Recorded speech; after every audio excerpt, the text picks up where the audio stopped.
În România avem în continuare decalaje uriașe între cei bogați, cei care au parvenit din punct de vedere economic, cei care au transformat tranziția într-o poveste de succes pe de o parte, și o imensă, absolut uriașă categorie de oameni abandonați, the forgotten ones, the deplorables, cum ar spune cineva în analiza americană a situației. Adică cei din Giurgiu, cei din Ialomița, cei din Călăraș, atâtea orașe și sate în jurul Bucureștiului abandonate de elita care la 30 de minute distanță trăiește într-o altă lume, o lume paralelă.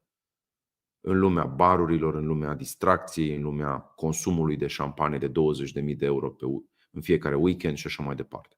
Și această disparitate, această asimetrie, această inegalitate profundă se vede foarte dureros. Da? Se vede din avion, dar ea se vede și este foarte dureroasă.